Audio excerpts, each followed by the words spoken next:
ନମସ୍କାର। ଆଜି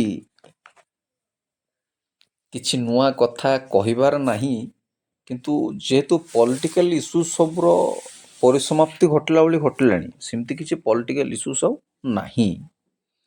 ସୋ ମୁଁ ଆଜି ଭାବିଲି କିଛି ମନ ଖୁସି ବା ମନକୁ ତୃପ୍ତି ଦେଲା ଭଳି କଥା କିଛି କହିବା, କିଛି ଶିଖିବା ହିଁ। ମୁଁ ବି ଶିଖିବି, ଆପଣମାନେ ବି ଶିଖିବେ। ସେମିତି କିଛି ଜିନିଷ, କିଛି ପାରାଗ୍ରାଫ ମୁଁ ଆଜି ସେଟ୍ କରିଛି, ଆପଣମାନଙ୍କ ଆଗରେ ପଢ଼ିବି, ଶୁଣେଇବି। ଯେତିକି ଜ୍ଞାନ ଈଶ୍ୱର ଦେବେ ସେତିକି କଥା ଆପଣମାନଙ୍କ ଆଗରେ କହିବି ବା ସେୟାର କରିବି। ସେମିତି ଉଚ୍ଚଶିକ୍ଷିତ ତ ମୁଁ ନୁହଁ, ଯେତିକି ଚେଷ୍ଟା କରିବି ଆପଣମାନଙ୍କ ଆଗରେ ମୋ ମନ କଥା କହିବି, ତାକି ମୋ ମନ ଭାବନା, ସେ ଯେଉଁ ଫେସବୁକ୍ରେ ଲେଖା ହେଉନି କି ହ୍ୱାଟ୍ସ ଅନ୍ ୟର୍ ମାଇଣ୍ଡ, ମୋ ମନରେ କ'ଣ ଚାଲିଛି ସେଟା ମୁଁ ଜଣାଇବା ପାଇଁ ଚାହୁଁଛି। ସେତିକି ତ ଲୋକ ଯିଏ ଦେଖିଲା ଦେଖିଲା, ଯିଏ ନ ଦେଖିଲା ନ ଦେଖିଲା, ଛାଡ଼। Well, the way you see the world is a function of the way you have been taught to see it. ଆଜି ଆମେ ଦୁନିଆକୁ ଯେମିତି ଦେଖୁଛନ୍ତି ସେଟା ଆମେ ଦେଖୁନାହାନ୍ତି। ଆମକୁ ଟ୍ରେଣ୍ଡ କରାଯାଇଛି କିମ୍ବା ଆମକୁ ଶିଖାଯାଇଛି ଏମିତି ହିସାବରେ ଦୁନିଆକୁ ଦେଖ, ବା ଦୁନିଆ ଏମିତି ବୋଲି ସେ ଧାରଣା ଆମ ମନରେ ତିଆରି କରାଯାଇଛି। ସେଥିପାଇଁ ଆମେ ଦୁନିଆ ସେଇ ହିସାବରେ ଦେଖୁଛନ୍ତି, କିନ୍ତୁ ଏକ୍ଜାକ୍ଟଲି ଦୁନିଆ ଯାହା ଆମେ ସେଇ ହିସାବରେ ଦେଖୁନାହାନ୍ତି। ତେଣୁ କୁହାଯାଏ we C the world not age we are. ଆମେ ଯେମିତି ଆମେ ସେ ହିସାବରେ ଆମେ ଦୁନିଆ ଦେଖୁ। ଆମ ଆଖିରେ ଯେମିତି ଚଷମା ପିନ୍ଧା ହେଇଛି, ଆମେ ଦୁନିଆ ସେଇ ହିସାବରେ ଦେଖୁ। ତେଣୁ ସେ କହିଲେ the way you see the world is a function of the way you have been taught to see it. From the time you were a small child, you were trained and conditioned to believe certain things. କିଛି ଜିନିଷ ଆମକୁ ଶିଖାଯାଇଥାଏ ପିଲାବେଳୁ, କିଛି ବିଲିଭ୍ସ, କିଛି ଏଜ୍ୟୁମସନ୍, କିଛି ଧାରଣା, କିଛି ବିଷୟବସ୍ତୁ। ଏଇ ଜିନିଷଟା ଏଇଆ, ସେ ଜିନିଷଟା ସେଇଆ, ଏଇଟା କହିବୁନୁ, ସେଟା ଛୁଇଁବୁନୁ। ଏସବୁ ଜିନିଷ ଯେଉଁ ପିଲାବେଳୁ ଆମ ମାଇଣ୍ଡରୁ ସେଟ୍ କରାହେଇଛି। From the time you were a child, you were trained and conditioned to believe certain things. For example, you were told to fit into the crowd and behave like everyone else. ଆମକୁ ଏହା ମଧ୍ୟ trend କରାଉଛି, ତମେ ତା ଭଳି ହେବ, ତମେ ତା ଭଳି, ସେ ଯେମିତି କରୁଛୁ ତୁ ସେମିତି କରୁ, ତୁ ଯେମିତି କହୁଛୁ ସେମିତି କହିବୁ, ସେ ଯେମିତି ବସୁ ସେମିତି ବସିବୁ, କ୍ଲାସ୍ ରୁମ୍ରେ ଏକା ୟୁନିଫର୍ମ ପିନ୍ଧିବୁ, ଏକା ସୁ ପିନ୍ଧିବୁ, ଏକା ସମସ୍ତଙ୍କ ଭଳି ହେବାକୁ ପଡ଼ିବ। ସେ ଯେମିତି କହୁଛି ଦେଖେ ତା ଭଳି ଦେଖେ, ହେବ ତା ଭଳି ହେବାକୁ ହୁଅ। କମ୍ପାରିଜନ୍। ମୁଁ ଆଉ ସେ ବେଶୀ ବିଷୟବସ୍ତୁ ଭିତରକୁ ଯାଉନି। କମ୍ପାରିଜନ୍, ତା ଭଳି ହୁଅ, ତା ଭଳି କଥା କହ, ସେ କେମିତି ଗାଉଛି, ସେ କେମିତି ଲେଖୁଛି, ସେ କେତେ ସୁନ୍ଦର ହ୍ୟାଣ୍ଡ ରାଇଟିଂ ତାର, କେତେ ସୁନ୍ଦର ଚିତ୍ର ସେ କରୁଛି, କେତେ ସୁନ୍ଦର ଗୀତ ସେ ଗାଉଛି। ଏଇଟା ପିଲାବେଳୁ ଆମକୁ ଟ୍ରେଣ୍ଡ କରାହୁଏ ବା ଶିକ୍ଷା ହୁଏ। You were told to fit in to the crowd. ଭିଡ଼ ସହିତ ତମେ, ଭିଡ଼ ଭିତରେ ତମେ ଫିଟ୍ ହେବାକୁ ପଡ଼ିବ, ଭିଡ଼ ସହିତ ତମେ ମିଶିବାକୁ ପଡ଼ିବ। ଭିଡ଼ରୁ ଅଲଗା ହେଲେ ତମେ ମରିଯିବ। ଭିଡ଼ ଭିତରେ ତମେ ରୁହ। ସେ ଗୀତ ଗୁଡ଼ା ଅଛି, ତମେ କେଉଁ ଭିଡ଼କୁ ନୁହଁ, ହେଲେ ଭିଡ଼କୁ ନୁହଁ ନା, ଭିଡ଼ ଭିତରେ ହିଁ ସେଟ୍ ହେବାକୁ ପଡ଼ିବ। You were told to fit in to the crowd and behave like everyone else. ସମସ୍ତଙ୍କ ଭଳି ତମେ ମଧ୍ୟ ବ୍ୟବହାର ଦେଖ, ବା ତମ ବ୍ୟବହାରଟା ବା ବଡି ଲାଙ୍ଗୁଏଜ ବା କଥାବାର୍ତ୍ତା ସମସ୍ତଙ୍କ ଭଳି ହେବା, ଏକା ହେଲା ଭଳି ହେବାର ଅଛି। You were taught not to sing too loud when you were happy and not to dream too big when you were feeling inspired. ତମେ ବଡ଼ ସ୍ୱପ୍ନ ଦେଖ, ୟା ହେଇଯାଅ, ସେୟା ହେଇଯା, କିମ୍ବା ବଡ଼ ପାଟିରେ କଥା କୁହ, ବଡ଼ ଗୀତ, ଖୁସି ଲାଗିଲେ ଗୀତ ଗାଅ, ନାଚ କର, ଏସବୁ ଜିନିଷ ଶିଖାଯାଏନି ପିଲା। ଏସବୁ ଅଭଦ୍ରାମୀ। ଦିସ୍ ଆର୍ ଅଭଦ୍ରାମୀ। ଏଗୁଡ଼ା ଭଦ୍ରାମୀ ନୁହଁ, ଏଗୁଡ଼ା ମୂର୍ଖଙ୍କର କାମ। ଏଗୁଡ଼ା ହେଉଛି ଅଭଦ୍ରାମୀ। ଅତି ଇନ୍ସପାୟାର୍ଡ ହେଲେ ବଡ଼ ସ୍ୱପ୍ନ ଦେଖ। ଏଇଟା ବି ଆମ ଓଡ଼ିଆରେ ଲୋକ କହନ୍ତିନି, ଆରେ ବାବୁ ଆମେ ଛୋଟ କାଟିଆ ଲୋକ, ଆମେ ସବୁ ମଧ୍ୟବିତ୍ତ ପରିବାର ଲୋକ, ଆମେ କାହିଁକି ଏତେ ବଡ଼ ବଡ଼ ସ୍ୱପ୍ନ ଦେଖିବା? କିଏ କହୁଛି ଏତେ ସ୍ୱପ୍ନ ଦେଖିବାକୁ? କାହିଁକି ଏତେ ବଡ଼ ବଡ଼ ସ୍ୱପ୍ନ ଦେଖିବା? ଏସବୁ ଚିନ୍ତାଧାରା ପିଲାବେଳୁ ମାଇଣ୍ଡରେ ସେଟ୍ କରିଦିଆଯାଏ। ଆମ କଥାରେ କହନ୍ତି, ବାମନର ହାତ ଆକାଶର ଚାନ୍ଦ, ଆକାଶ କଇଁଆ ଚିଲିକା ମାଛ, ଏସବୁ କଥା ପିଲାବେଳୁ ସେଟ୍ କରାଯାଏ। Different, you learn that those who are different would not be accepted and that conformity would lead to success. You learn that those who are different would not be accepted. ଯେଉଁମାନେ ଅଲଗା ହେବେ, ଭିଡ଼ରୁ ଅଲଗା ହେବେ, ସେମାନଙ୍କର ବ୍ୟବହାର, ସେମାନଙ୍କର ବେଶ ପୋଷାକ କି ସେମାନଙ୍କର ଚାଲିଚଳଣି, ସେମାନେ କେବେ ବି ଗ୍ରହଣୀୟ ହେବେ ନାହିଁ। You were taught not to speak your truth and not to be too loving, or else you would be taken advantage of. ଯଦି ତମେ ବେଶୀ ସତ କହିବ, ସତ କହି ପଛେ ମଲେ ମରିବି, ମିଛ ମିଛ ମୋ କ'ଣ ଗୋଟେ ଗୀତ ନାହିଁ ସେ ଆମେ ଶିଖିଥିଲେ, ମୋତେ ଏତିକି ଶିଖାଅ ସାଇଁ ମୋର ଧନ ଜନ ଲୋଡ଼ା ନାହିଁ। ସତ କହିବାକୁ କିଆଁ ଡରିବି, ସତ କହି ପଛେ ମଲେ ମରିବି। ଯୁଗ ଓଲଟା ହେଇଛି। ଯିଏ ସତ କହିବ ସିଏ ଏକ୍ସେପ୍ଟ ହେଇପାରିବନି, ଯିଏ ସତ କହିବ ସେ ସମସ୍ତଙ୍କ ସାମିଲ ହେଇପାରିବନି, ଯିଏ ସତ କହିବ ତାକୁ ଲୋକ ତିରସ୍କାର କରିବେ, ଯିଏ ସତ କହିବ ସେ ଗ୍ରହଣଯୋଗ୍ୟ ହେଇପାରିବନି, ସେ ସମସ୍ତ ଜନାଦୃତ ହେଇପାରିବନି। ସତ କହିଲେ ଆପଣ ମରିବେ, ସତ କହିଲେ ଆପଣ ବଞ୍ଚିପାରିବେ, ଆପଣ ସର୍ଭାଇଭ କରିପାରିବେ।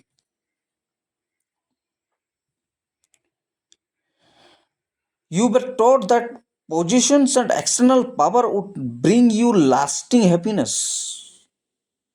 You were taught that possession ମାନେ ବୁଝିପାରୁଛ, ଆପଣଙ୍କ ପାଖରେ କେତେ ସମ୍ପତ୍ତି ଅଛି।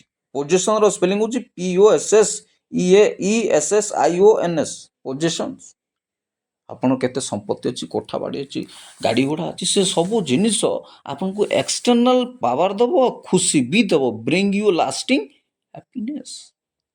ଆପଣଙ୍କୁ ଲାଷ୍ଟିଂ ହ୍ୟାପିନେସ୍, ଖୁସି ଦେବ, ଆପଣଙ୍କୁ ସବୁଦିନ ପାଇଁ ଖୁସି ଦେଉଥିବ।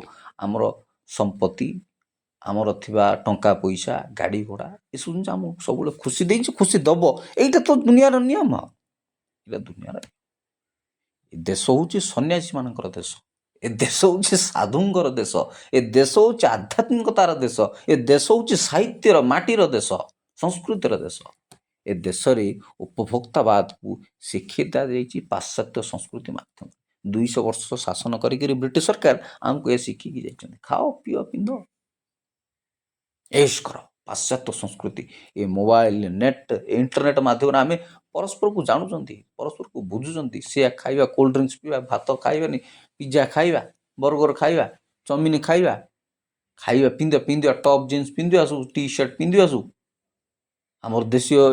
ଆଜି ପରା ହସ୍ତତନ୍ତ ଦିବସ, ହ୍ୟାଣ୍ଡଲୁମ୍ ଡେ, ଆଜି ଦେଶର ଜାତୀୟ ହସ୍ତତନ୍ତ ଦିବସ। ବୁଣାକା ସବୁ ବିଭିନ୍ନ ପ୍ରକାର ବେଶ ପୋଷାକ କଥା କହିଲେ ଆଉ କ'ଣ ହେବ, ସେ ଭିତରକୁ ମଜା। ତେବେ ଏସବୁ କିଏ ଶିଖେଇଛି? Who taught us these beliefs? Your parents, your school teachers, religious figures, your friends, television and the media. And what I was taught is untrue. Well, there is a lot more going on the world than most people are aware of. ଦୁନିଆରେ ଏମିତି ବହୁତ କିଛି ଜିନିଷ ଚାଲୁଛି ଯେଉଁଗୁଡ଼ା କି ଆମେ ଜାଣିନାହାନ୍ତି ବା ଜାଣୁନାହାନ୍ତି। ଏ ଟେଲିଭିଜନ, କିଏ ମୋବାଇଲ ଦୁନିଆ, କିଏ ଇଣ୍ଟରନେଟ୍ ଦୁନିଆ, କିଏ ଖବରକାଗଜ ଦୁନିଆ ଯେବେଠୁ ହେଇଛି ସେବେଠୁ ହିଁ ଆମେ ଜାଣୁଛନ୍ତି। ହଁ, ସେଇଠି ପୁଣି ଏହା ହେଲା, ଆମେରିକାରେ ପୁଣି ସେଇଆ ହେଲା, ଅଷ୍ଟ୍ରେଲିଆରେ ପୁଣି ଏହା ହେଲା, ସାଉଥ ଆଫ୍ରିକା ପୁଣି ସେଇଆ ହେଲା, କାନାଡ଼ାରେ ପୁଣି ଏହା ହେଲା, ରଷିଆରେ ପୁଣି ସେଇଆ ହେଲା, ୟୁକ୍ରେନ ଫାଇଟିଂ ଚାଲିଛି, ଉଗାଣ୍ଡାରେ ଏହା ହେଲା, କି ଲେବାନନରେ ସେଇଆ ହେଲା, ପାକିସ୍ତାନରେ ସେଇଆ ହେଲା, କି ଶ୍ରୀଲଙ୍କାରେ ଏହା ହେଲା। ସବୁ ଜାଣୁଥିଲେ କେମିତି? ଅନାବେରା, ଆମକୁ ଜଣା କିଛି ନାହିଁ। There is lot more going on the world than most people are aware of. We are all connected at an invisible level. ଏଇଟା ଆମେ ଭୁଲିଯିବା ଅନୁଚିତ ହେବ ଯେ ଆମେ ସମସ୍ତେ ପରସ୍ପର ଗୋଟେ ଅନଭିଜିବଲ୍ ଲେଭେଲରେ କନେକ୍ଟେଡ୍ ହେଇକି ଅଛନ୍ତି। We are all family. ତେଣୁ କୋଟି କୋଟି ବର୍ଷ ପୂର୍ବରୁ, ହଜାର ବର୍ଷ ପୂର୍ବରୁ, ହଜାର ଲକ୍ଷ ବର୍ଷ ପୂର୍ବରୁ ଭାରତ ଋଷିମୁନି ମାନେ କହିକିରି ଗଲେ ବସୁଧା କୁଟୁମ୍ବକମ୍, ବସୁଧା ଆମର ପରିବାର। ଏ ଜିନିଷ ବୁଝିବ କିଏ, ଜାଣିବ କିଏ? ତେଣୁ ଲେଖକ ବଢ଼ିଆ କଥା ଲେଖିଲେ, are all brothers and sisters, we are all brothers and sisters who belong to the same family. It is only an illusion that we are separate. এটা ଗୋଟେ ମାୟା, এটা ଗୋଟେ ଭ୍ରମ ଯେ ଆମେ ସବୁ ପରସ୍ପରଠୁ ଅଲଗା। ଯୁଦ୍ଧ ହେଲା, କେଉଁ ଯୁଦ୍ଧ? ଇରାନ ଆମେରିକା ଯୁଦ୍ଧ, ୟୁକ୍ରେନ ରଷିଆ ଯୁଦ୍ଧ, କି ଇସ୍ରାଏଲ ସହିତ ଆଉ କେଉଁ କଣ୍ଟ୍ରି ସବୁ ଫାଇଟିଂ ହେଉଛନ୍ତି, ବିଭିନ୍ନ ଦେଶ ଫାଇଟିଂ ତ ଚାଲିଛି।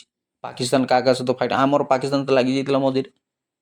ଏ ଗୋଟେ କ୍ଷତି କାହାର ହେଉଛି? ଆମର ହିଁ ହେଉଛି। ଦରଦାମ ବଢ଼ୁଛି, ବିଭିନ୍ନ ଜିନିଷ କମିଯାଉଛି। ମୁଁ କାଲି ପର୍ଯ୍ୟନ୍ତ ଗୋଟେ ଖବରକାଗଜ ପଢ଼ୁଥିଲି, କହିଲି ମଦର ବୋର୍ଡ଼ ନାହିଁ, ସାର୍କିଟ୍ ବୋର୍ଡ଼ କହନ୍ତି, ମଦର ବୋର୍ଡ଼ କହନ୍ତି, ସେଟା କୁଆଡ଼େ ବିଭିନ୍ନ ଡିଭାଇସ୍ରେ ଲାଗି ଏ ମଧ୍ୟ ପ୍ରାଚ୍ୟରେ ଯୁଦ୍ଧ ହେତୁ ସାର୍କିଟ୍ ବୋର୍ଡ଼ ସବୁର ଅଭାବ, ତାର ଦରଦାମ ବଢ଼ିଯାଇଛି। ଇଥାନଲ, ପେଟ୍ରୋଲ, ବିଭିନ୍ନ ପ୍ରକାର ଇସ୍ୟୁ ସବୁ ତିଆରି ହେଉଛି, ଦରଦାମ ମହଙ୍ଗା ମାଡ଼। ଦେଶ କହୁଛନ୍ତି, ଅର୍ଥମନ୍ତ୍ରୀ କହୁଛନ୍ତି 2028-29 ଆମେ $5 ଟ୍ରିଲିୟନ କ୍ରସ୍ କରିବା, ରିଚଫୁଲ କଣ୍ଟ୍ରି ହେବା ଇତ୍ୟାଦି। 2028-29 କାହିଁ ଆଜି କାହିଁ ହେଇପାରିବନି? 27 କାହିଁ ହେଇପାରିବନି? 26 କାହିଁକି ହେଇପାରିବନି? କାହିଁ ହେଇପାରିବନି? ମୁଦ୍ରାସ୍ଫୀତି ଏହା ହେବ, ସିଏ ହେବ, ବିଭିନ୍ନ କଥା। ତ ବିଭିନ୍ନ ପ୍ରକାର ଦେଶର ଅର୍ଥନୀତି, ବିଭିନ୍ନ କଥା, ଘଟଣାବଳୀ ସବୁ ଜିନିଷକୁ ନେଇକି ଘଣ୍ଟା ଚକଟା ହେଇକିରି ସବୁ ଚାଲିଛି। ଆମେ ଏହା ଭାବନ୍ତୁନି ଯେ ମୁଁ ମୋର ଠିକ୍ ନାହିଁ, ସମସ୍ତେ ଆମେ invisible, we are all connected, we are all connected at invisible level, we are all family.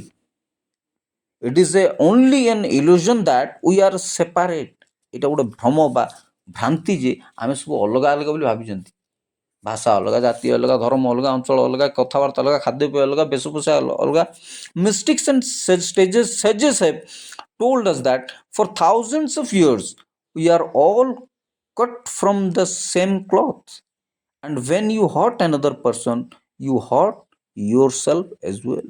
ଯେତେବେଳେ ତୁମେ ଅନ୍ୟକୁ ଆଘାତ ଦିଅ ସେତେବେଳେ ତୁମେ ନିଜକୁ ନିଜେ ହିଁ ଆଘାତ ଦେଉଛ। ଅନ୍ୟର ଉପକାର କରୁଛ, ତୁମେ ନିଜକୁ ନିଜେ ହିଁ ଉପକାର କରୁଛ। ମାନବତାବାଦର କଥା ଆଜି କିଛି ନୂଆ କଥା କୋଉଠି ନାହିଁ। ସେ କଥା ମାନବତାବାଦ କ'ଣ, ମାନବିକତା କ'ଣ, ଆଜି କିଛି ନୂଆ ନାହିଁ ସେଗୁଡ଼ା।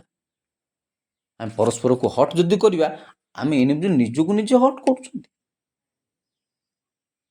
ଯେ ପାଞ୍ଚେ ପରମନ୍ଦ ପରା, ଯେ ପାଞ୍ଚେ ପରମନ୍ଦ ତା ମନ୍ଦ ପାଞ୍ଚନ୍ତି ଗୋବିନ୍ଦ, ଯେ ଖୋଳେ ଗାତ ସେ ହୁଏ ନିପାତ। ଆଉ ଏଇଟା ତ ମଧୁବର୍ଣ୍ଣବୋଧରେ ଲେଖା ହେଇଛି, ସମସ୍ତେ ଜାଣିଥିବେ। ଛବିଳ ମଧୁବର୍ଣ୍ଣବୋଧରେ, ହିଂସା କଲେ ଅପର ଲୋକେ ଓଲଟା ଫଳ ମିଳେ ରେ। ଅନ୍ୟକୁ ଯଦି ହିଂସା କରିବ ଓଲଟା ଫଳ ମିଳେ। ଏ କଥା ଆଜି କିଛି ନୂଆ ନୁହଁ। ଶିକ୍ଷିତ ଲୋକମାନେ ଭଲ ଭାବେ ଜାଣିଛନ୍ତି।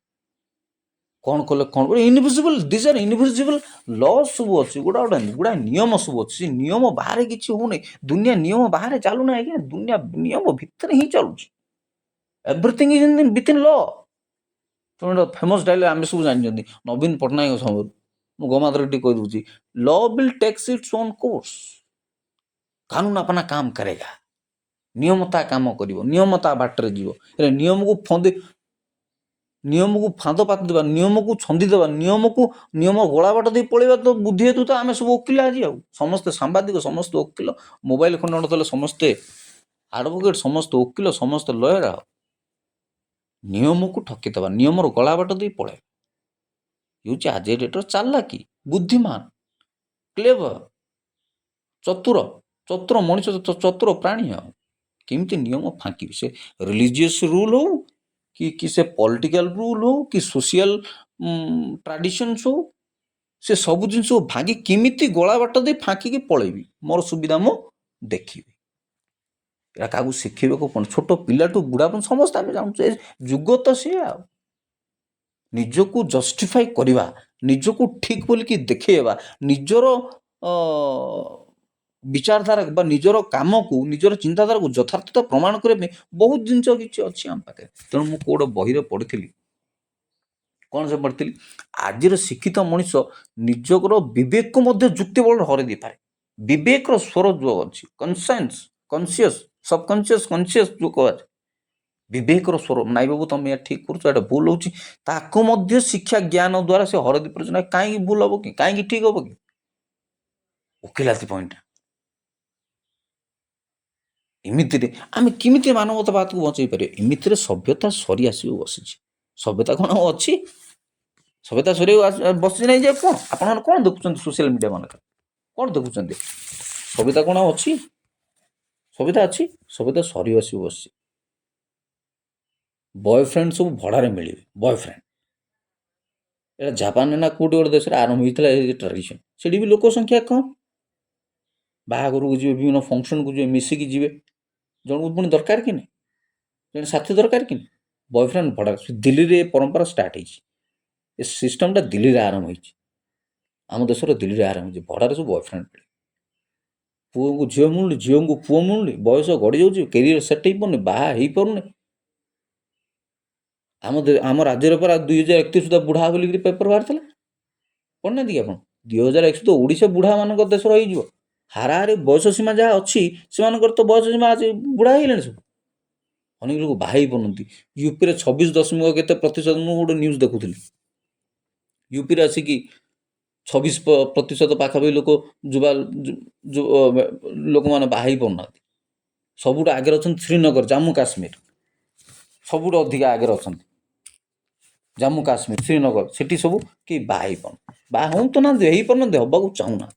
ମୁଁ କେଉଁଠି ଗୋଟେ ଏଡିଟୋରିଆଲ ପଢ଼ୁଥିଲି, ହାଇଦ୍ରାବାଦ ନା କେଉଁଠି ଗୋଟେ IIT ନା IIMରେ ଗୋଟେ ମିଟିଂରେ ନା କ'ଣ ଗୋଟେ, ହଁ କାର୍ଯ୍ୟକ୍ରମରେ କିଏ ଗୋଟେ କହୁଥିଲା, ମୁଁ ଏଡିଟୋରିଆଲ ପଢ଼ୁଥିଲି ସେ ଜିନିଷ, ଯେ ଝିଅମାନେ ବି ଚାହୁଁନାହାନ୍ତି ଆମେ ବାହା ହେବୁ, ଝିଅମାନେ ବି ଚାହୁଁନାହାନ୍ତି ବାହା ହେବା ଗୋଟେ ବଡ଼ ସମସ୍ୟା।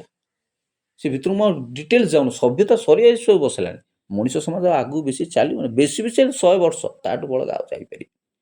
ଅନ୍ୟାନ୍ୟ ଦେଶମାନଙ୍କରେ କ'ଣ ହେଉଛି ସେଇ କଥା ମୁଁ କହିଲି ପରା, we are there is a lot of more going on the world than most people are aware of. दुनिया एमती बहुत किसी जिन चली जो विषय आमको धारणा नहीं कि आम सचेतन भी ना। मतलब ये दुख हुए ये मोहना उदयगिरी अंचल लोक भारी बहुत जानुंट बहुत देखुं, शिक्षार घोर अभाव, संस्कार ना, शिष्टाचार ना, आम सब अस्पृश्य जातिर लोक, आम कहीं सब क्रिश्चियन कन्वर्ट होती जाना कौन पे आमको छुआ मना, आम अस्पृश्य जाति, अनटचेबल कास्ट, आम सब पाण लोक मैंने आम सब एसबू हिंदू प्रथा हिंदू मान प्रताड़ित धर्म अवहेलित ही आम सब कन्वर्ट ख्रीष्टियान होसबू कथा एबर कथा ना 100-150-200 वर्ष तलर कथा, 100-150 वर्ष तलर कथा, 100 वर्ष तलर कथा।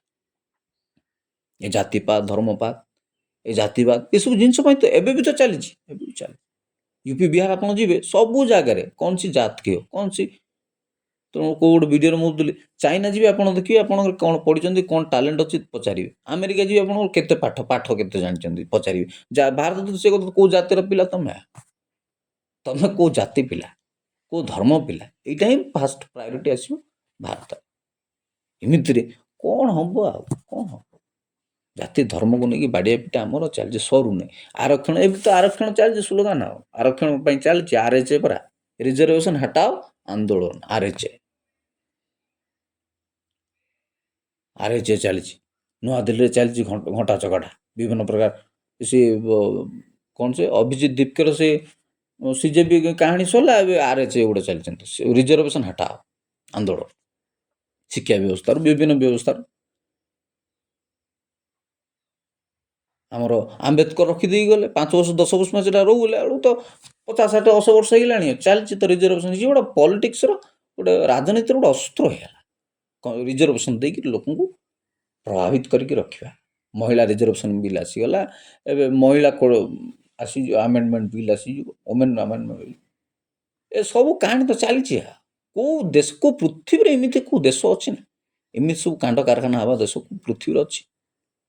मेरिट को क्रेडिट देवा कल्चर देश में ना ही ना मेरिट को क्रेडिट देवा कल्चर ही ना एमती कौन करा आम जाति आम सबू तो सबू समस्या जड़ तो आम देश अच्छी सबू समस्या समाधान भी आम देश ही तैयारी ऋषि महर्षि बाबा साधु मान देश आध्यात्मिकतार देश आध्यात्मिकता पाखे जो अच्छे एमती कौन समस्या अच्छे तेणु तो मुझे मजारे कहे सी जंतर देश ये मंत्र देश से जंतर देश ये मंत्र देश मंत्र बल पुष्प विमान चलो रावण जंत्र देश आ षड्यंत्र आउ मंत्रर आम देश षड्यंत्र आ मंत्रर देश से जंत्रर देश।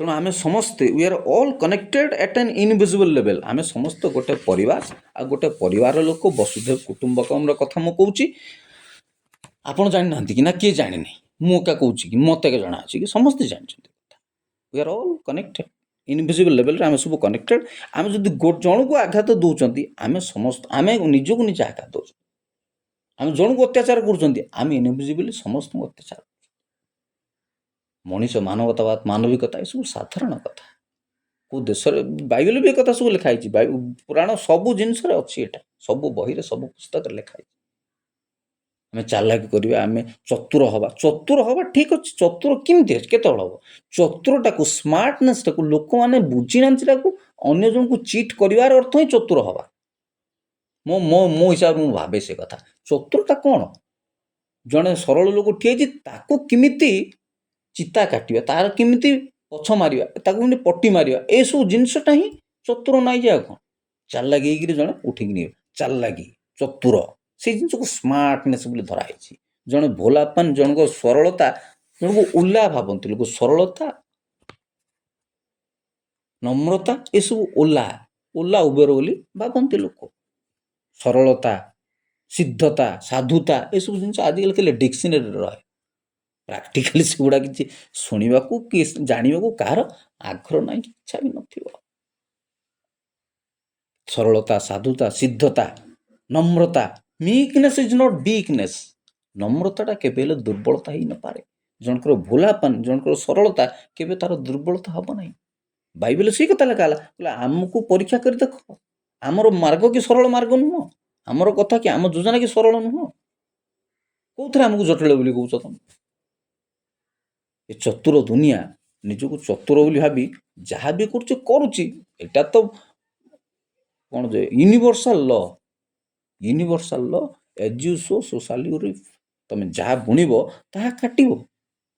କାହାକୁ କୌଣସି ଜିନିଷ ଫ୍ରିରେ ମିଳେନି, ମାଗଣା ମିଳେନି, କୋଉଠି ପଡ଼ିନି। କୌଣସି ଉର୍ଜା ତ ସବୁ ଜିନିଷ ଉର୍ଜାରୁ ତିଆରି, ଉର୍ଜାରେ ନଷ୍ଟ। ଯାହା ବି ତିଆରି ହେଇଛି, ଯାହା ବି ହେଉଛି, ଯାହା ବି ଘଟିଛି, ଯାହା ବି ଘଟୁଛି, କିଏ ବଡ଼ ଲୋକ ହେଉଛି, କିଏ ସାନ ଲୋକ ହେଉଛି, କିଏ ଟଙ୍କା ଧନୀ ସମ୍ପତ୍ତି, ଗରିବ ଧନୀ, ସବୁ ଜିନିଷ ଉର୍ଜା, ସମ୍ପତ୍ତି, ଶକ୍ତି, ଅକ୍ଷୟ, କ୍ଷୟ, ଏ ସବୁ ଜିନିଷ ଗୋଟେ ଲରେ ଅଛି। ଯାହା ବୁଣିବ ତମେ ତାହା କାଟିବ। କୌଣସି ଜିନିଷ ବିଥାଉଟ୍ ଲରେ ହେଉନି। ମୁଁ ସେଥିପାଇଁ କହିଲି ପୁରା law will takes its own course. ଆଜି ଯାହା ଦେଖୁଛନ୍ତି ଆପଣ, ଅଚାନକ କିଛି ହେଇଯାଉନି, ଅଚାନକ କିଛି ହେଇଯାଉ। ଏଥିପାଇଁ ବହୁତ ଆଗରୁ ତିଆରି ହେଇଛି, ବହୁତ ତିଆରି ସହିତ କରିବାକୁ ପଡ଼ୁଛି, ବହୁତ ପଢ଼ିବାକୁ ପଡ଼ୁଛି, ବହୁତ ଜାଣିବାକୁ ପଡ଼ୁଛି। ଏହା ହେଉଛି କଥା ନା। ଗୋଟେ ଦିନରେ କିଛି ହେଇଯାଉଛି? ଏକ ଦିନକୁ କେଉଁ ଦେଶ ଉତ୍ପନ୍ନ ହେଇପାରେ? ଯାହା ଭବିଷ୍ୟତ ବକ୍ତା କହିଲେ, ଏକ ଦିନରେ କେଉଁ ଦେଶ ଉତ୍ପନ୍ନ ହେଇପାରେ? ଏକ ଦିନରେ ସମଗ୍ର ଗୋଷ୍ଠୀ ଲୋକ ଜନ୍ମ ହେଇଯିବେ? ଟାଇମ୍ ଲାଗେ। ଗାଁ ବସିବା ପାଇଁ, ଗାଁଟେ ହେବା ପାଇଁ ତ ଶହ ଶହ ବର୍ଷ ଲାଗିଛି। ବଂଶ ବଢ଼ିବ କ'ଣ, ବଂଶ ଶେଷ ହେଉଛି। ଲୋକ ସଂଖ୍ୟା ବଢ଼ିବ କ'ଣ, ଲୋକ ସଂଖ୍ୟା ଶେଷ ହେବ। ଏବେ ତ ସେ କ'ଣ SIR କାମ ଚାଲିଥିଲା, ସରିଲା। ଏବେ ଭୋଟ କରେକ୍ସନ୍ କାମ ଚାଲିଛି। କିଛି ଲୋକ, ଗୁଡ଼ାଏ ଲୋକ, 50,000 ଲକ୍ଷ ଲୋକ ଭୋଟ କଟି ଯାଉଛନ୍ତି। 50,000 ଲୋକ ଭୋଟ ଲିଷ୍ଟରୁ କଟିବେନି ଯେ କ'ଣ? ମରିଗଲା ଲୋକଙ୍କର ଭୋଟ ଦେଇ ଚାଲିଛି ରାଜନୀତି। ଭୋଟ ଲିଷ୍ଟ ବି କଟିବ, ନା ବି କଟିବ, ସବୁ କଟିବ। ଲୋକ ଆଉ ଅଛନ୍ତି କି? ମରିଯିବା ଲୋକ ନାଁରେ ଚାଉଳ ନିଆ ହେଉଛି, ମରିଯିବା ଲୋକ ନାଁରେ ସବୁ ଧନ୍ଦା ଚାଲିଛି। ତେଣୁ ଆମକୁ ବୁଝିବାକୁ ପଡ଼ିବ, ୱି ଆର୍ ଅଲ୍ ଫ୍ୟାମିଲି। ଆମେ ଯେତେବେଳେ ଅନ୍ୟକୁ ଆଘାତ ଦେଉଛନ୍ତି, ଆମେ ନିଜକୁ ନିଜେ ହିଁ ଆଘାତ ପାଉଛନ୍ତି। ସାଧାରଣ ଲୋକ ଆମେ କ'ଣ ବୁଝିବା? କିଏ ବା ଏତେ ପଢ଼ୁଛି ନା କିଏ ବା ଏତେ ଜାଣୁଛି? ସବୁ ଜାଣୁଛନ୍ତି, ସବୁ ବୁଝିକି ତ ଅବୁଝା ହେଉଛନ୍ତି। ଆଉ ସବୁ ଚାଲାକି ତ ବୋକା ହେଉଛନ୍ତି। ଆଉ ଯେତିକି ଚତୁର ହୋଇଛନ୍ତି ସେତିକି ତ ବେକାର ହେଇଛନ୍ତି। ଆଉ ଯେତିକି ଚାଲାକି ଚତୁର ସେତିକି ବେକାର ହେଇଛନ୍ତି। Facebook, YouTube, Instagram, reel, Facebook reel, Insta reel, YouTube reel, ଏ ରିଲ୍ର ଯୁଗ। ରିଏଲ୍ କଥା ବୁଝିବାକୁ କିଏ ଚାହୁଁ? ରିଏଲିଟିକି ଦେଖିବାକୁ କିଏ ଚାହୁଁ? ସତ କହିଲେ ତ ମଲା ମଣିଷ। ସତ କହିଲେ ମଣିଷ ମଲା। ତା ଚେର କାଟିଦେବାକୁ ଲୋକ ବସିଥାଉଛନ୍ତି। ଯେ ସତ କହିଲା ସିଏ ମରିଗଲା ବୋଲି ଜାଣ। ସତ ଯିଏ କହିବ ସେ ମରିଯିବ। ତେଣୁ ତ ଅଛି ପ୍ରାର୍ଥନା, ସତ କହିବାକୁ କିଆଁ ଡରିବି, ସତ କହି ପଛେ ମରିବି। ମୋତେ ଏତିକି ଶିଖା ସାଇଁଏ, ମୋର ଧନ ଜନ ଲୋଡ଼ା ନାଇଁ। ଆଉ ସତ କହି ମରିବ।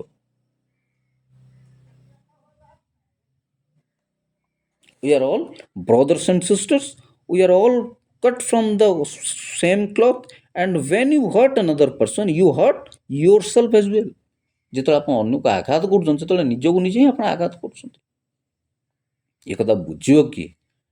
ମୁଁ ସେଥିପାଇଁ କହେ, social animal. Human being is a social and political animal. ଗୋଟେ ପଶୁ।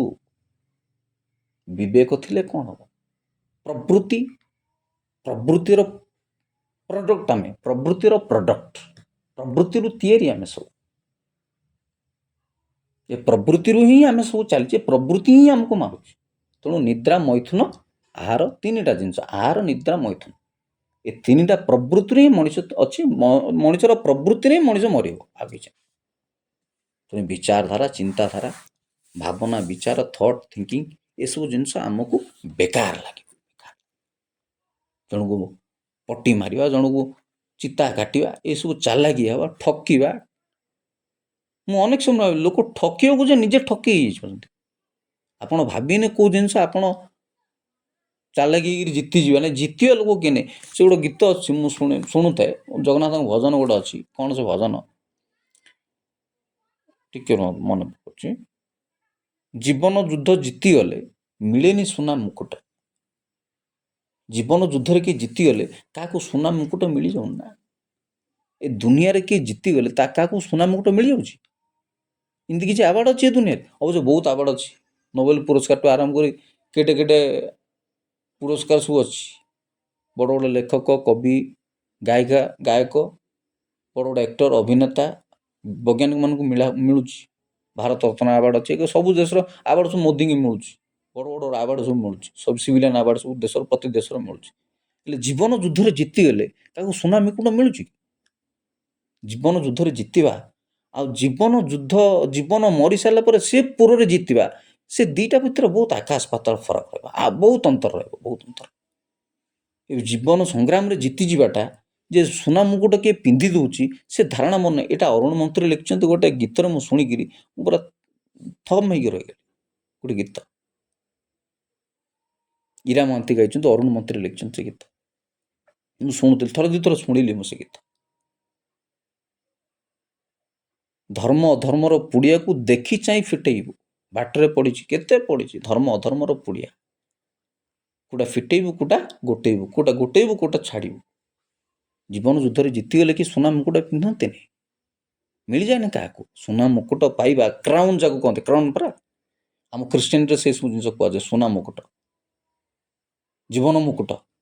ଜୀବନ ମୁକୁଟ ଏଇଠି ମିଳେ କି? ଏ ତ temporary house, it's a temporary private, it's a temporary, ଏଇଟା ପରମାନେଣ୍ଟ ନୁହଁ ନା। ଏଇଠି ଜିତିଗଲେ, ଦୁନିଆ ଜୀବନ ଯୁଦ୍ଧରେ ଜିତିଗଲେ କି ଯେ ସୁନା ମୁକୁଟ ପିନ୍ଧେ, ତାର କିଛି ସେମିତି କିଛି ଫିଲୋସଫି ଅଛି କି? କାହିଁ ମୁଁ ଏତେ ପଢ଼ିଛି, କାହିଁ ମୁଁ ଜାଣିନି। ଜୀବନ ଯୁଦ୍ଧରେ ଜିତିଯାଇ ଜୀବନ ଦୁନିଆରେ ବଡ଼ ଲୋକ ହେଇଯିବାରେ ଜୀବନ ମୁକୁଟ ମିଳିଯାଏ ବୋଲି ମୋର କାହିଁ ସେମିତି ଧାରଣା ହଏନି, ସେମିତି ମନେ ମୋର ହଏନି। ହେଲେ ଏସବୁ ଜିନିଷ ସାଧାରଣ ଲୋକମାନଙ୍କ ଆଗରେ କହିଲେ କ'ଣ ହବ? କାଲା ଆଗରେ ମୂଳା ଚୁବେଇଲେ କ'ଣ ହବ? ଭେଁସ କେ ଆଗେ ବାସୁରୀ ବଜାନା କ୍ୟା ହୋଗା? କ'ଣ ହବ ସେମାନଙ୍କ ଆଗରେ?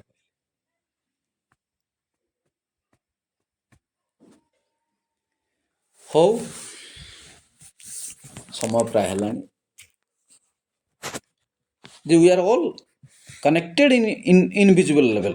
आम समस्ते परस्पर जड़ित होगी, गोटाए देश, गोटाए जाति, गोटाए परिवार, गोटाए राज्य। तेणु तो कहुए मार्क ट्वेन किए गोटे कहती, जदि पृथ्वी कौन जाना चाहूँ ताल थर भारत में बुली चली आस। भारत में आपण मैंने पाइबे प्रति 15-20 किलोमीटर डिस्टेंस विभिन्न भाषा, चिंताधारा, भाषा, खाद्य पेय, बेश पोशाक, सबू जिनस एकतार भिन्नता, भिन्नतार एकता। एटा आम भारतर स्वतंत्रता। तेणु आगु तो अगस्ट 15 आसूँ, आज तो 8 ना 7 हो सारे अगस्ट। जो बुझंतु, जानतु, परस्पर बुझंतु, चालाकी हवा, चतुर हवा किसी बड़ कथा न। सरल हो, अंतकरण सरल। मु कहे परा धर्म मर्म, ए दुईटा जिनिस, धर्म आ मर्म। धर्मर अर्थ मन सफा रख, क्या प्रति मनर खराब भावना आण नहीं, हृदय सफा, मन निर्मल। एटा धर्म कौन कहे कि? धर्म अर्थ हृदय सफा रहा दरकार, से हृदय ईश्वर बास कर। मन सफा रहा दरकार, मन क्या प्रति कपट रहा हम। मन हृदय सफा, निर्मल, सरल। आमर गीत अच्छी, मोर हृदय खोला पकेट खाली, मोर सार्ट ढिला पैंट ढिला, गीत गोटे अच्छी।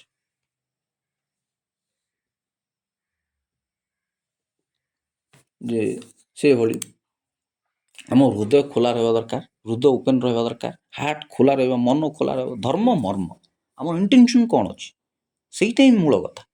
आम धर्म एत धर्म पाले कौन हम, एत पूजा पाठ कले कौन हम, एत मुंडिया मारे कौन हम। आपण भावतुनि भगवान केवल आमर अगरबत्ती धूआं शुंघुंट भावतु।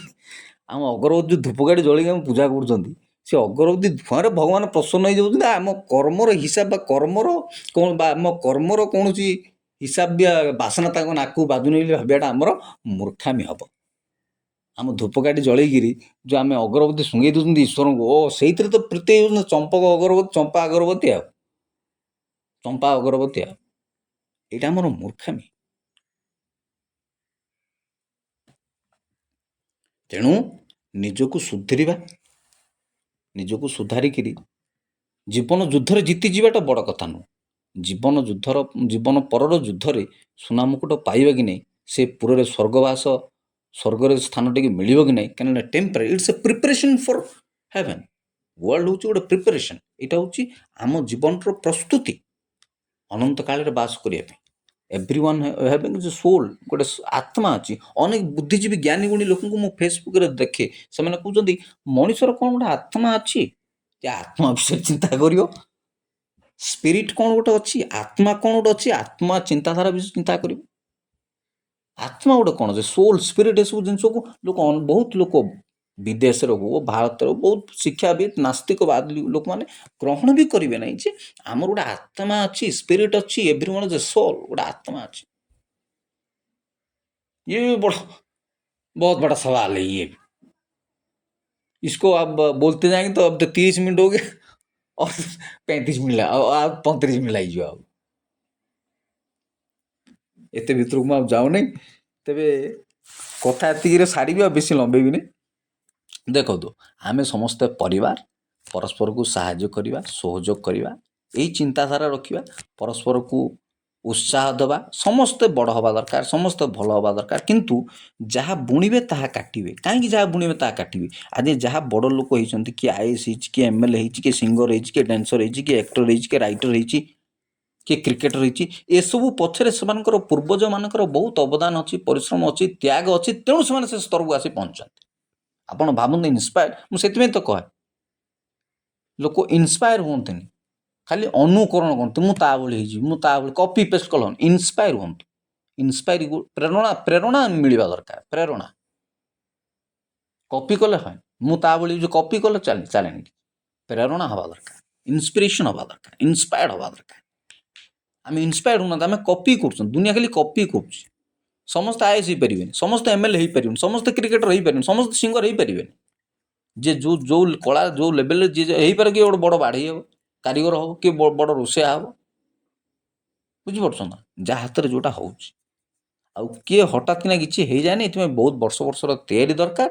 ତା ସାଥେ ସାଥେ ପୂର୍ବଜମାନଙ୍କର ଆଶୀର୍ବାଦ, ଗୁରୁଜୀ, ଗୁରୁଜନ, ବାପା, ମା, ଭାଇ, ଭଉଣୀ, ଫ୍ୟାମିଲି, ପୂର୍ବଜମାନଙ୍କର ଆଶୀର୍ବାଦ, ସ୍ନେହ, ଶ୍ରଦ୍ଧା, ତ୍ୟାଗ ବଳରେ ହିଁ ଏସବୁ ଆଜି ଗୋଟେ ଜାଗାରେ ଲୋକ ପହଞ୍ଚି ପାରେ।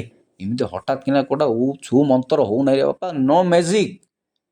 କେଉଁ ଜିନିଷ ମ୍ୟାଜିକ୍ ନୁହଁ ଯେ ହୁ କରିଦେଲେ ଫୁ ହେଇଯିବ, ଓ କରିଦେଲେ ପୋ ହେଇଯିବ। ତେଣୁ ଆମେ ସୁଧରିବା, ଦେଶ ସୁଧରୁ। ମୁଁ ଚାହୁଁଛି ଦେଶ କେମିତି ବିକଶିତ ହେଉ, ଦେଶ କେମିତି ବିକଶିତ ହେଉ, ଏଇଟା ମୋର ଇଣ୍ଟେନସନ୍, ଏଇଟା ମୋର ଭିତରର ଲକ୍ଷ୍ୟ ବା ଆଶା ବା ଭାବନା। ଦେଶ ବିକଶିତ କେବେ ହେବ? 70 ବର୍ଷ ପୁରା 80 ପୁରିବଣି। ଏବେ ଅଗଷ୍ଟ 15 ଆସିଲେ ଆମକୁ 77 କି 78 କି 79 ପାଖରେ ପହଞ୍ଚିଗଲେଣି। 77, 78, 79 ହେଇଗଲେଣି। ଆଉ ଗୋଟେ ବର୍ଷ 2 ବର୍ଷ ହେଲେ 80 ପୁରିବ। 40 ବର୍ଷର 50 ବର୍ଷର ଧୂଳିସାତ ହେଇଥିବା ଜାପାନ, ଜର୍ମାନକୁ ଦେଖ, ବିଶ୍ୱ ଯୁଦ୍ଧରେ ଧୂଳିସାତ ହେଇକି ସେମାନେ କେତେ ଉପରକୁ ଆମ ଆଗରେ ଅଛନ୍ତି ପରା। ଆମେ 6କୁ ଅଛନ୍ତି, 4ରେ ଅଛନ୍ତି। ତାଙ୍କୁ କାଟିଲେ ତ ଆମେ ହେବା। $5 ଟ୍ରିଲିୟନ୍ କେବେ ହେବ? ସେ ଜାପାନ ନା ଜର୍ମାନକୁ କାଟିଲେ ତ ହେବା, ଜାପାନକୁ କାଟିଲେ ତ ଆମେ ହେବା। $5 ଟ୍ରିଲିୟନ୍ ଆଉ କେମିତି ହେବ? ଦେଶ ବିକଶିତ ହେବ କେବେ? ବିକଶିତ ହେବ 100 ବର୍ଷ, 80 ବର୍ଷ ପୁଣି 100 ବର୍ଷ ପୁରିବାକୁ ବସିଲାଣି। 20ଟା ବର୍ଷ ଅଛି। 2036ରେ ଓଡ଼ିଶାକୁ 100 ବର୍ଷ ପୁରିବ। ଭାରତର ପ୍ରଥମ ଭାଷାଭିତ୍ତିକ ରାଜ୍ୟ ଓଡ଼ିଶା। ଏ ଭିଜନ୍ ଆଣିଛନ୍ତି, ବଡ଼ ଖୁସିର କଥା। ବିଜେପି ସରକାର ଆଣିଛନ୍ତି। ଏ ଭିଜନ୍ ନେଇକିରି କାମ କରିବା ଦରକାର। ସବୁ କ୍ଷେତ୍ରରେ ଆସିବା ଦରକାର। ଉତ୍ସାହ, ସବୁ କ୍ଷେତ୍ରରେ ବିପ୍ଳବ ଆସିବା ଦରକାର। ଚାଷବାସଠୁ ଖାଦ୍ୟପେୟଠୁ ବ୍ୟବସାୟ ବାଣିଜ୍ୟ ସବୁ ଜିନିଷରେ। ଏବେ ୟୁପିଆଇରେ ପୁଣି ଲାଗିଯିବ ଚାର୍ଜ। 2000ରୁ ଅଧିକ ଯଦି ପେମେଣ୍ଟ କରିବ ୟୁପିଆଇରେ ଲାଗିଯିବ ତୁମକୁ ଚାର୍ଜ। କେଉଁଟା ମାଗଣା ଅଛି କି? ଆଜି ଲକ୍ଷ ଲକ୍ଷ ଟଙ୍କା ଲୋକ ୟୁପିଆଇରେ ପେମେଣ୍ଟ ହେଉଛି କି ନାହିଁ? କେଉଁଟା ମାଗଣା ଆଉ ନାହିଁ। ଫୋନ୍ ପେ ବ୍ୟବହାର କଲେ ଚାର୍ଜ ଲାଗିବ, ଗୁଗୁଲ୍ ପେ ବ୍ୟବହାର କଲେ ଚାର୍ଜ ଲାଗିବ, 2000 ଅଧିକ ପେମେଣ୍ଟ କଲେ ଚାର୍ଜ ଲାଗିବ। ସବୁ ଜିନିଷ ଚାର୍ଜ, କୌଣସି ମାଗଣା ନାହିଁ। ଯେତିକି ଖର୍ଚ୍ଚ ହେଉଛି ଏ ନେଟ୍ ଯୁଗରେ, ଡାଟା ଚାଲିଛି, ଡାଟା ଦେଖୁଛନ୍ତି। ଡାଟା ତ ଗୋଟେ ଟଙ୍କା। ମୁଁ ଡାଟା ଉପରେ ଦେଖୁଥିଲି ଗୋଟେ ନ୍ୟୁଜ୍ଟେ କାଲି 2 ଦିନ ତଳେ। ଡାଟାର ଗୋଟେ ସ୍ଲୁଇସ୍ ଅଛି, ନେଟ୍ର ଗୋଟେ ସ୍ଲୁଇସ୍ ଅଛି। ସ୍ଲାଇସ୍ ନା କ'ଣ ଗୋଟେ ସ୍ଲୁଇସ୍, କ'ଣ ଗୋଟେ ଲେଖା ହେଇଥିଲା ପେପର, ମୁଁ ଦେଖୁଥିଲି। ତାପରେ କେଉଁ ଭିଡ଼ିଓ କେଉଁ ଜିନିଷ ଆପଣ ଦେଖିବେ ମୋବାଇଲରେ ତା ପାଇଁ ଗୋଟେ ସେପାରେଟ୍ ଯେମିତି ଆମର ରୋଡ଼ ଅଛି, ବେ ଅଛି, ଏଇଟା ଗାଁ ରୋଡ଼, ସେଇଟା ରାଜପଥ, ସେଇଟା ଗାଁ ପଥ, ସେଇଟା ଗ୍ରାମ ସଡ଼କ ପଥ, ସେଇଟା ନ୍ୟାସନାଲ୍ ହାଇୱେ, ଏ ଯେଉଁ ରୋଡ଼ ସେମିତି ଭାଗ ଅଛି। ନେଟ୍ରେ ବି ଗୋଟେ ଭାଗ ଅଛି। ନେଟ୍ଟା ତ ସବୁଠୁ ବଡ଼ ଜିନିଷ, ଟଙ୍କା। ନେଟ୍ଟା ତ ସବୁଠୁ ବଡ଼ ଜିନିଷ।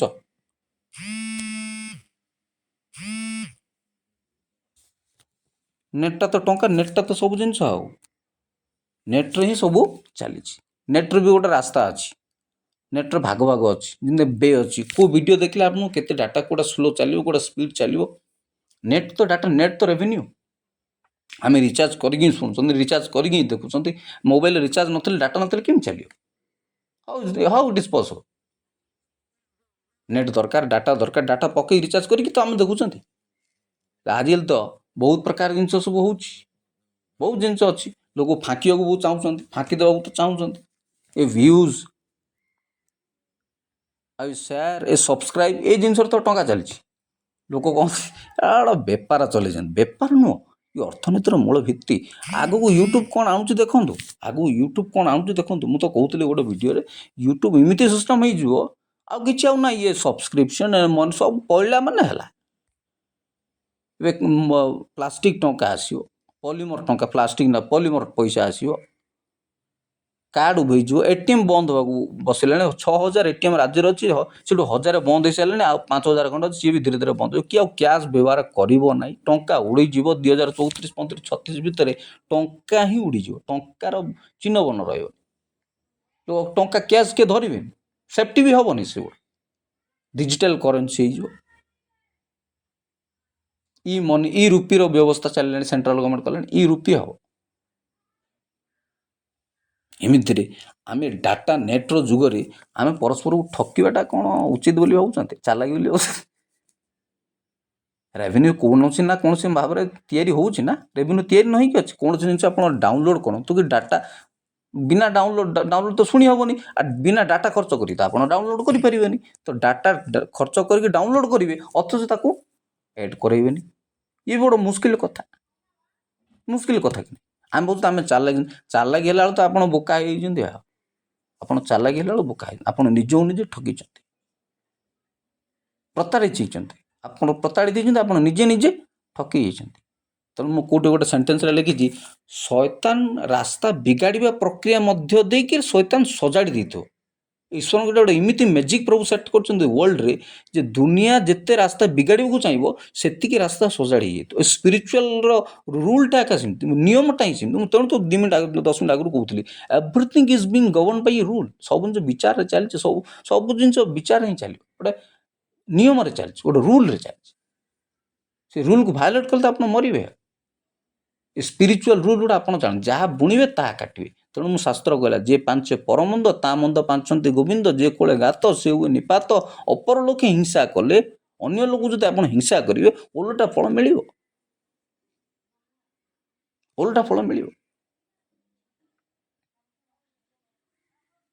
ଦରଦାମ ଏତେ ବଢ଼ିଯାଉଛି, ତାର କହିହେବନି। ଏତେ ପ୍ରବଳ ଦରଦାମ ବଢ଼ିଛି।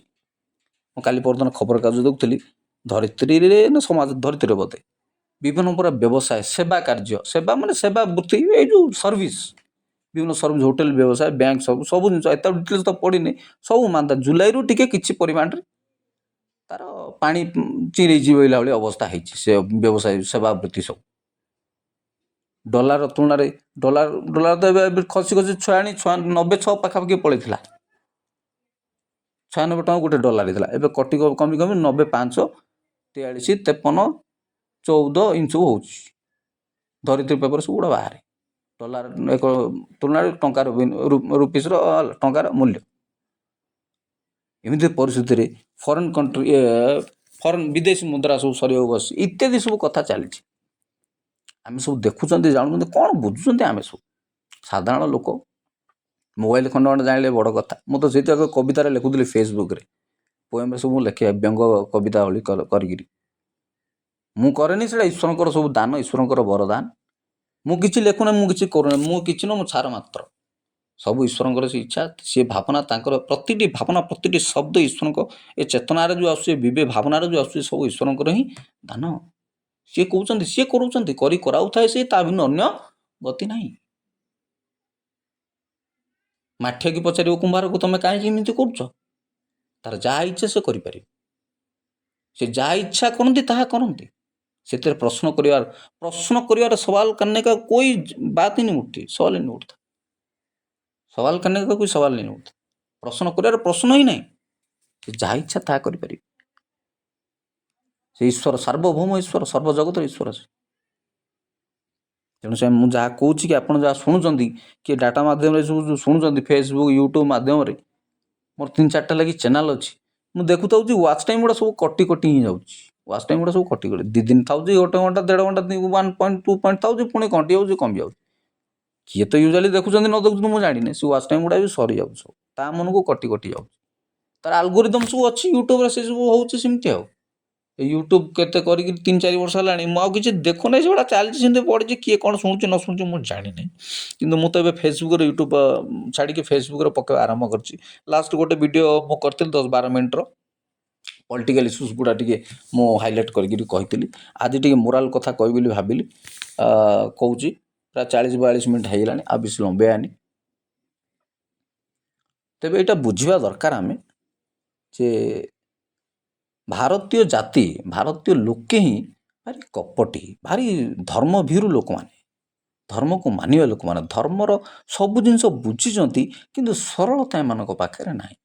ମୁଁ ତେଣୁ ଗୋଟେ କବିତାର ନା କେଉଁଠି ଲେଖୁଥିଲି, ଭାରତରେ ସବୁ ଅଛି, ଧନଧାନ୍ୟରେ ପରିପୂର୍ଣ୍ଣ, ଖଣି ଖାଦାନରେ ପରିପୂର୍ଣ୍ଣ, କିନ୍ତୁ ଏଠିକାର ଲୋକ ଗରିବ। ଦେଶ ଧନୀ, କଲଚରର ଦେଶ, ଧନୀ ଦେଶ, ଆଧ୍ୟାତ୍ମିକତାର ଦେଶ, ଆଧ୍ୟାତ୍ମିକତା, ସାହିତ୍ୟ, ବେଦ, ପୁରାଣ, ଉପନିଷଦ, 4 ବେଦ, ସାମବେଦ, ଯଜୁର୍ବେଦ, ଅଥର୍ବ ବେଦ, ଉପନିଷଦ, ଆଉ କହିବାକୁ ନାହିଁ। ପ୍ରକୃତି ରାଜିର ଭରପୁର, ଭାଷା, ସଙ୍ଗୀତ, ନୃତ୍ୟ, ଗୀତ ସବୁଥିରେ ଭରପୁର। କିନ୍ତୁ ଏଠିକାର ଲୋକ କାହିଁକି ଗରିବ ହୋଇଛନ୍ତି ଜାଣିଛନ୍ତି? ଆମର ଚିନ୍ତାଧାରା ସେମିତି। ଆମେ ଭାବନାରେ ଗରିବ, ଆମ ଚିନ୍ତାଧାରାରେ ଗରିବ। ଆମେ କାହାକୁ ଦେବାକୁ ଚାହୁଁ। ତେଣୁ 100 ବର୍ଷ କାଳ ବ୍ରିଟିଶ 200 ବର୍ଷ ଆମକୁ ଶାସନ କଲେ। ପୁଣି ତା ପୂର୍ବପୁରୁଷ ରଜାମାନେ କେତେ ରଜା, କେତେ ମନ୍ତ୍ରୀ, କେତେ ରଜା ବୋଲୁଛି, କେତେ ରଜାଙ୍କର କେତେ ଶାସନ ଏ ଦେଶ ସହିଛି, ତାର ହିସାବ ନାହିଁ। କାରଣ ଆମେ ପରସ୍ପର ପ୍ରତି ସହନଶୀଳତା ନାହିଁ, ଆମ ପ୍ରତି ପରସ୍ପର ପ୍ରତି ସରଳତା ନାହିଁ, ଆମ ପରସ୍ପର ପ୍ରତି ଏକତା ନାହିଁ। ସେଥିରେ ସୁଯୋଗ ନେଇକରି ବିଭିନ୍ନ ରଜା ମହାରାଜା ମାନେ ଆମକୁ ନିଜର ଅଧୀନତାରେ ରଖିକିରି ଆମକୁ ଏମିତି ତଳିତଳାନ୍ତ କରି ଛାଡ଼ିଛନ୍ତି ଏ ଦେଶ। ତେଣୁ ଏ ଦେଶ କିଛି କୋହିନୂର ହୀରା ବ୍ରିଟିଶ ପଳେଇଲା, କି କିଏ ଆମେରିକା ନେଇଗଲା, କିଏ ସିଂହାସନ ପଳେଇଲା, କି ସିଂହ ମୂର୍ତ୍ତି ନେଇଗଲା, କିଏ ଗଣେଶ ମୂର୍ତ୍ତି ନେଇଗଲା, କିଏ କ'ଣ, ଏଗୁଡ଼ା ଛାଡ଼ନ୍ତୁ। ଏ ହେଉଛି ମୂଳ କଥା। ଆମ ଦେଶ ଲୋକ ସବୁ କପଟି, ପରସ୍ପର ଭାଇ ବିରୁଦ୍ଧରେ ଲାଗିବ। ଏକତା ତ ନାହିଁ, ଆମ ଦେଶରେ ଏକତା ନାହିଁ। ତେଣୁ ସଂଗଠନଟେ କରିବାକୁ, ଏ ଆନ୍ଦୋଳନଟେ କରିବାକୁ, ଏ 1947 ଅଗଷ୍ଟ 15 କରିବାକୁ, ମହାତ୍ମା ଗାନ୍ଧୀକୁ ସାରା ଜୀବନ ଲାଗିବାକୁ ପଡ଼ିଲା। କ'ଣ ତ ଗୋଟେ ଦେହର ଖଦଡ଼ ଖଣ୍ଡେ ପିନ୍ଧିକି ବୁଲିବାକୁ ପଡ଼ିଲା ପୁଙ୍ଗୁଳା ଦେହରେ, ନହେଲେ ଏ ଦେଶ ସ୍ୱାଧୀନ ହେଇପାରିନଥାନ୍ତା। ଲାଷ୍ଟକୁ ନଥୁରାମ ଗୋଡ଼ସେର ଗୁଳିରେ ମରିବାକୁ ପଡ଼ିଲା। ଏ ସହଜ ନାହିଁ, ଏ ଦେଶ ସେମିତି ଧର୍ମର ଦେଶ। ସବୁ ଧର୍ମର ଉତ୍ପତ୍ତି ତ ଏ ଦେଶରୁ ହେଇଛି। ସବୁ ଧର୍ମର ଉତ୍ପତ୍ତି ଏ ଦେଶରୁ ହେଇଛି। ସେ ବୁଦ୍ଧିଜିମ୍ କୁହନ୍ତୁ, ଜୈନିଜିମ୍ କୁହନ୍ତୁ, ସନାତନ ସତ୍ୟ, ସନାତନ କ'ଣ, ହିନ୍ଦୁଜମ୍ କ'ଣ ଛୋଟିଆ କଥା? ସେ ଏତେ ବଡ଼ ଧର୍ମ ଯେ କହିଲେ ନ ସରେ। ତାର ବ୍ରାଞ୍ଚ, ତାର ଲେଖା, ସାର୍ ବିଶ୍ୱକୁ ମାର୍ଗ ଦେଖାଉଛୁ ପରା ଆମେ, ବିଶ୍ୱଗୁରୁ ବୋଲଉଛୁ ପରା ଆମେ। ସେଇ ଦେଶର ଲୋକ, ସେଇ ଜାତିର ଲୋକ ହିଁ ସବୁଠୁ କପଟ, ସବୁଠୁ କରପ୍ଟେଡ୍, ସବୁଠୁ ଦୁର୍ନୀତିଯୁକ୍ତ, ସବୁଠୁ ଦୁର୍ନୀତିମୁକ୍ତ, ଦୁର୍ନୀତିଯୁକ୍ତ ଠକିବା। କାହିଁକିନା ଏଇଠିକା ଲୋକ ବି ଏମିତି ଯେ ଆମେ ଭଗବାନଙ୍କୁ ଯଦି ଭୋଗ ନ ଚଢ଼େଇବା, ତ ଭଗବାନ ବି ଆମ ଦୁଃଖ ଶୁଣିବେନି। ଏମିତି ଦେଶରେ ଆଉ ଦୁର୍ନୀତି ହେବନି କ'ଣ? ଭଗବାନ ନୁହଁ, ନଡ଼ିଆ କଦଳୀ ବାଡ଼େଇବ, ଭଗବାନ ଦେବ, ନଡ଼ିଆ ଧୂପ ଚଢ଼େଇବ। ଏମିତି ଦେଶରେ ଆପଣ ଦୁର୍ନୀତି ଆଉ ମୁକ୍ତ କେମିତି କରିବେ? କେମିତି କରିବେ?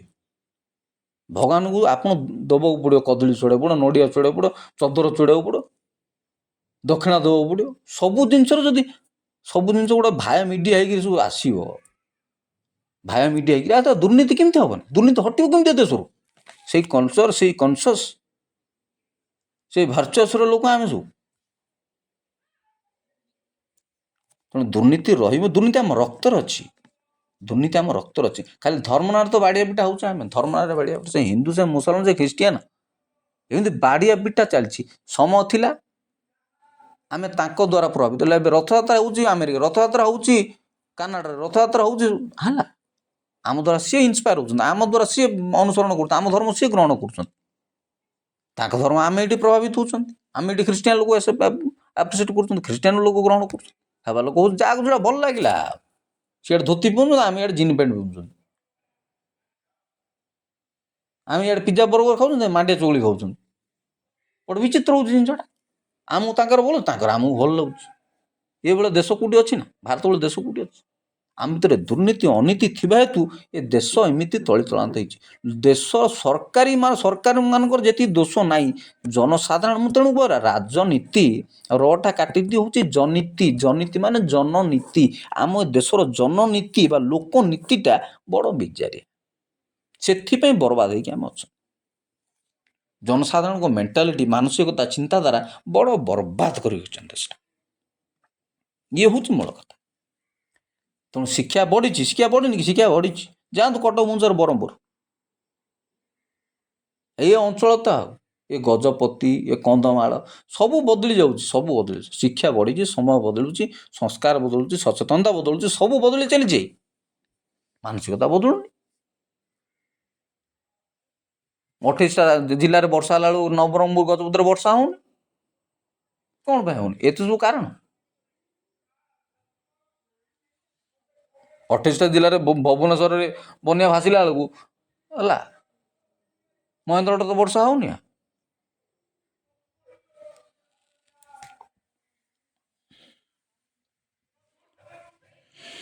ଏ ହେଉଛି ଆମର ଜାତୀୟ ନୀତି ବା ଜାତୀୟ ଏକତା କହି ଗୋଟେ ପାଠ ମୁଁ ପଢ଼ୁଥିଲି ମଧୁସୂଦନ ଦାସଙ୍କର। ଜାତୀୟ ଏକତା, ଜାତୀୟ ଏକତା ନାହିଁ, ଜାତୀୟ ବୀରତା ନାହିଁ। ଆମେ ବୀର ଜାତି, ଆମେ ହିରୋ ଜାତି, ଆମେ ଶୀର ଜାତି। ମଥା କଟିଯିବ ଆମକୁ ହେଲା। ଆମ କି ଜାତିରେ ପରିଣତ ହେଇଛନ୍ତି ବର୍ତ୍ତମାନ? ଆମେ ମାଇଚିଆ ଜାତିରେ ପରିଣତ ହେଇଛନ୍ତି। ଓଡ଼ିଆ ଜାତି ମାଇଚିଆ ଜାତିରେ ପରିଣତ ହେଇଛନ୍ତି। ଆମ ପାଖରେ ନା ବୀରତା ଅଛି ନା ଶୀରତା ଅଛି। ଆମେ ଗୋଲାମୀ କରି ହେଇଛନ୍ତି, ଚାକିରି ପଛରେ ଦୌଡ଼ୁଛନ୍ତି, ସ୍ୱାଭିମାନ ନାହିଁ, ସୌର୍ଯ୍ୟ ନାହିଁ। ଈଶ୍ୱର କେମିତି କାମ କରିବେ? କେମିତି କାମ କରିବେ? ଆମ ପାଖରେ ସୌର୍ଯ୍ୟ ଅଛି ନା ବୀରତା ଅଛି, ନା ଧୈର୍ଯ୍ୟ ଅଛି, ନା ଇଚ୍ଛା ଶକ୍ତି ଅଛି, ନା କିଛି ବଡ଼ କରିବାର ସ୍ପୃହା ଅଛି, କିଛି ସ୍ୱପ୍ନ ଦେଖିବାର ସ୍ପୃହା ଅଛି, ନା କିଏ କଲେ ତାକୁ କ୍ରେଡ଼ିଟ୍ ଦେବାର ଭାବନା ଅଛି? ମେରିଟକୁ କ୍ରେଡ଼ିଟ୍ ଦେବା କଲଚର ବି ନାହିଁ ଆମ ପାଖରେ, ସେ ମାନସିକତା ବି ନାହିଁ ଆମ ପାଖରେ। କିଏ କଲେ ତାକୁ ଚାରି ଲୋକ ଗୋଡ଼ ଧରି ଟାଣିବାକୁ ତଳେ ଅଛନ୍ତି। ଏ ଗୋଡ଼ଟଣା ଜାତି, ଗୋଡ଼ଟଣା କଙ୍କଡ଼ା ଜାତି କି ଏ ବୁଦ୍ଧି ତ ଏମିତି ହେଇଛି, ଦୈବ ଏମିତି କରୁଛି ଆମକୁ। ମୁଁ ତେଣୁ କହେ ପରା, ଦୈବ ଦୌଡ଼ି ମଣିଷ ଗାଇ, ଜେଣିକି ଟାଣଇ ତେଣିକି ଯାଇ। ଆମେ ଲୋକ ଏମିତି, ଆମ ଲୋକନୀତି ଏମିତି, ଆମ ରାଜନୀତି ଏମିତି, ରା କାଟିଦିଅ ଜନନୀତି ଏମିତି ଆମର। ତେଣୁ ରାଜନୀତି ଏମିତି ହେଇଛି ଆମର। 100 ବର୍ଷ ବିତି ଯାଉଛି, 70-80 ବର୍ଷ ପୁରୁଷ ଓଡ଼ିଶା ବିକଶିତ ହେବ 2036ରେ। ହଉ, ତାଙ୍କେ ଆସିଲେ ବୋଲି ତ ଗୋଟେ ଭିଜନ କଲେ।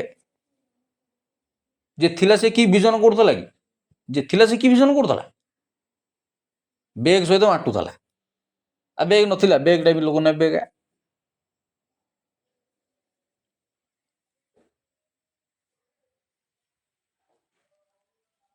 ଭିତରେ ବିଶ୍ୱଗୁରୁ ହେଇଛେ ଆମେ। ସେ ବିଜେପି ସରକାରଟା ସେଣ୍ଟ୍ରାଲରେ ଆସିଛି ବୋଲି ଆମର ଭ୍ୟାଲୁ ଟିକେ ବଢ଼ିଛି ଭାଇ। ଇଏ ବି ଗୋଟେ ପଏଣ୍ଟ ଆଜ୍ଞା। ଆମ ଭ୍ୟାଲୁ କିଏ ପଚାରୁଛି ନା? ଆମେ ତ କାହାକୁ ଫାଇଟିଂ କରିବା ତ ଦୂର କଥା, ଆମେ ପାଟି ଫିଟେଇ ପାରୁନାହାନ୍ତି। ତେଣୁ କହୁଛି ମୋଦି ହେ ତ ମୁମକିନ ହେ। ବିଶ୍ୱଗୁରୁ ହେଇଛେ ଆମେ। ସବୁ ଦେଶର ସିଭିଲିଆନ ଇଏ କ'ଣ ଛୋଟିଆ ଗର୍ବର କଥା ନା? ସେ କେଉଁ ପାର୍ଟିର ହେଉଛି, ମୁଁ କେଉଁ ପାର୍ଟିର ହେଉଛି, ଆଉ ସେ କେଉଁ ପାର୍ଟିର ହେଉଛନ୍ତି, ସେ ପାର୍ଟିର ମାଟି ଆଗ ନା। ମାଟି ଥିଲେ ତ ପାର୍ଟି କରିବୁ। ମାଟି ପଳେଇଲ କାହାକୁ ପାର୍ଟି କରିବୁ? ନିଜ ଠିଆକୁ ଜାଗା ନଥିବ, ଏଠି ଠିଆ ହେବାର ଜାଗା ନଥିବ, ତୁ କାହା ଉପରେ ଓଡ଼ି ଛାଡ଼ୁ।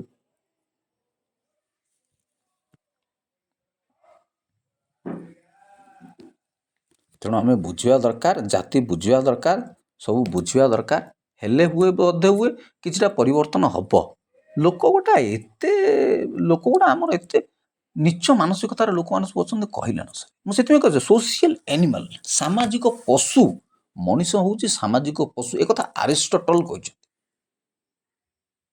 ମଣିଷ ଗୋଟେ ସାମାଜିକ ଆଉ ରାଜନୈତିକ ପଶୁ, ମଣିଷ ନୁହଁ, ପଶୁ। ତ କେମିତି ଶିକ୍ଷା ଦେବେ ଆପଣ? ଯେତେ ଶିଖେଇଲେ ବୁଝେଇଲେ ସେଇଆ ପରା। ପିଲାବେଳୁ ଆମକୁ ଯେମିତି ଟ୍ରେଣ୍ଡ କରାହେଇଛି, ଯେମିତି ଶିଖା ହେଇଛି, ସେଇଥିରେ ତ ଆମେ ଦୁନିଆ ଦେଖୁଛନ୍ତି। ଯେମିତି ଶିଖା ହେଇଛି ସେମିତି ତ ଆମେ ଦେଖୁଛନ୍ତି। ଏ ହେଉଛି କଥା। ଆମେ ଯେମିତି ଶୁଣୁଛନ୍ତି ସେମିତି ତ ଦେଖୁଛନ୍ତି। From the time you were a child, you were trained and conditioned to believe certain things. For example, you were told to fit into the crowd and behave like everyone else. You were taught not to sing too loud when you inspired. You will learn that those who were different would not be accepted and that conformity would lead to success. ଆମେ ପରସ୍ପରକୁ ସିଆ ହିଁ ଶିଖା ହେଉଛି, ସିଆ ହିଁ ଶିଖା ହେଉଛି। ଆମକୁ ଯେମିତି ଟ୍ରେଣ୍ଡ କରାଯାଇଛି, ଯେମିତି ଭାବନା ଦିଆହେଉଛି, ଯେମିତି କୁହାହେଉଛି, ସେଇ ଜିନିଷ ତ ଚାଲିଛି। ତାର ଦେଖି ମୁଁ ମୋର ଦେଖିଛି। ଦୁନିଆ ତ ସେମିତି ଅନୁକରଣକାରୀ। ମୁଁ ଲେଖୁଥିଲି ମୋ ଫେସବୁକରେ, ଅନୁକରଣକାରୀ। ଦୁନିଆ ହେଉଛି ଅନୁକରଣକାରୀ। ଆମେ ପରସ୍ପରକୁ ଅନୁସରଣ କରିବାର ଛାଡ଼ିକି ଅନୁକରଣ କରୁଛୁ। ଅନୁକରଣ କରି ତ ହନୁକରଣ ହେଉଛି। ଅନୁକରଣ କରି ହନୁକରଣ ହେଉଛି। ଇଏ ହେଉଛି ମୁସ୍କିଲ ପାଠ। ଦେଖା ଶିଖା ଗୌଡ଼ ଭିବା ବୋଲିକି ଆମ ଗାଁ ଗହଳି ଲୋକ କହନ୍ତି। ଦେଖା ଶିଖା ଗୌଡ଼ ଭିବା।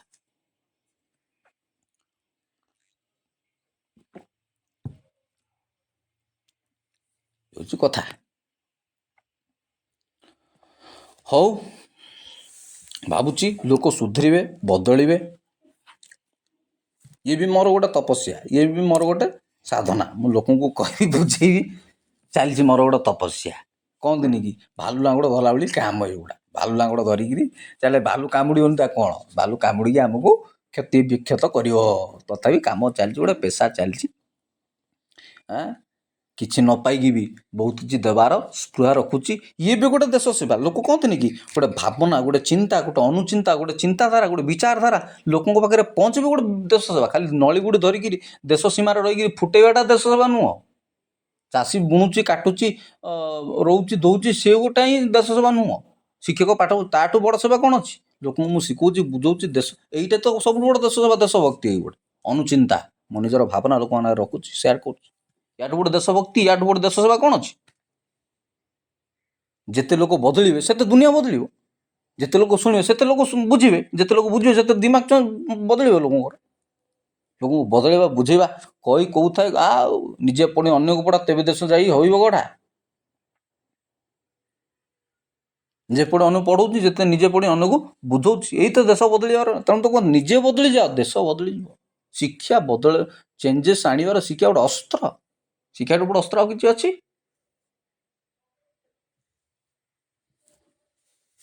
ଏଇଟା ବି ଦେଶ ସେବା, ଏଇଟା ବି ରାଜ୍ୟସଭା,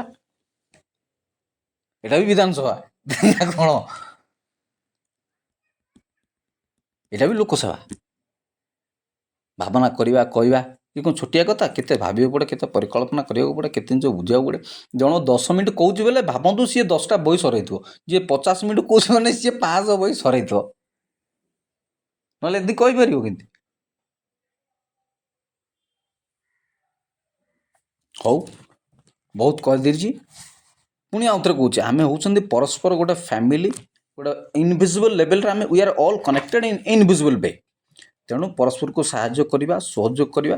ମୁଁ ଏଇଟା ୟୁଟ୍ୟୁବରେ ପକେଇବି, ଫେସବୁକରେ ପକେଇବି, ଆପଣମାନେ ଶୁଣନ୍ତୁ, ବୁଝନ୍ତୁ। ଏତିକି ସହିତ ରହୁଛି।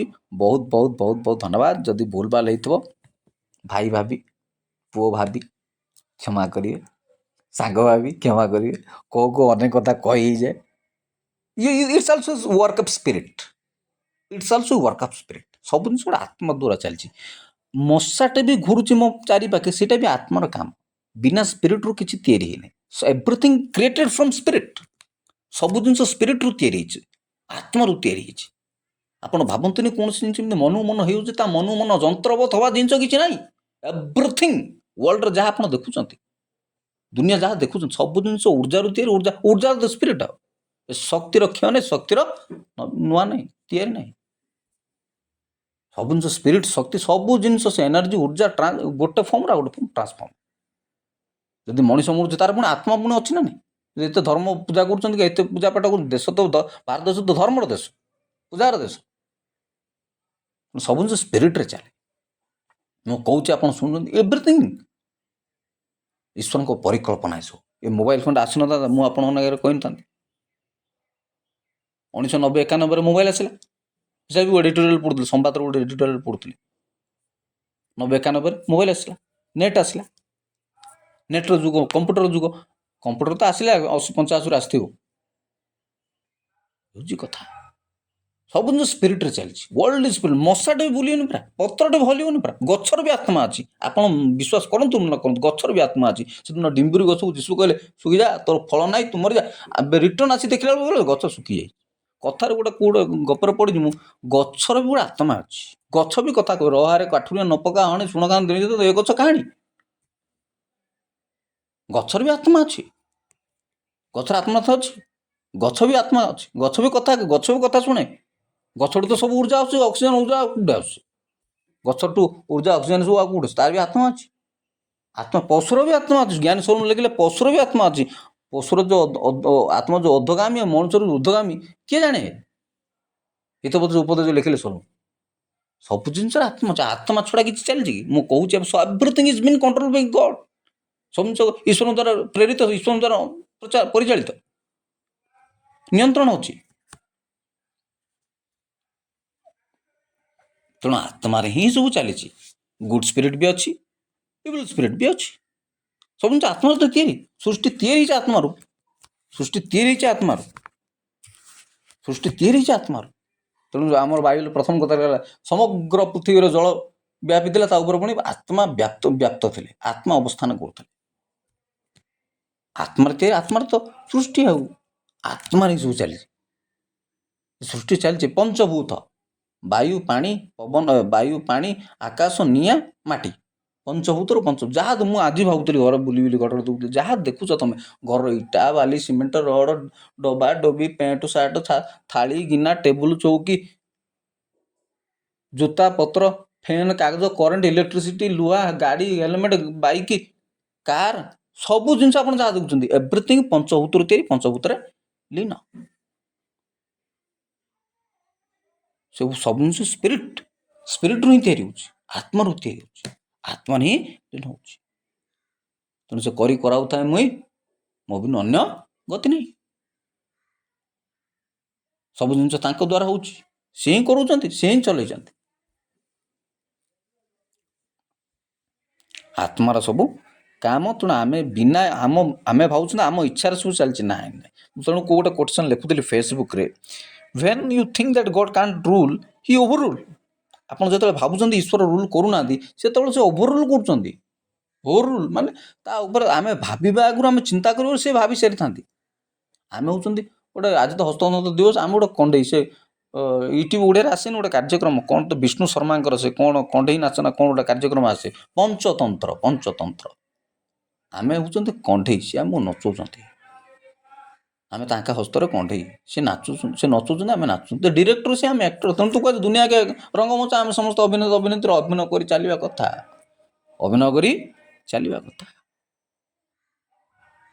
ଆମେ ହେଉଛନ୍ତି ଅଭିନେତା ଅଭିନେତ୍ରୀ, ଦୁନିଆକ ରଙ୍ଗମଞ୍ଚ। ନିର୍ଦ୍ଦେଶକ ସିଏ, ସେ ଅଭିନୟ କରି ଚାଲିବାକୁ ପଡ଼ିବ।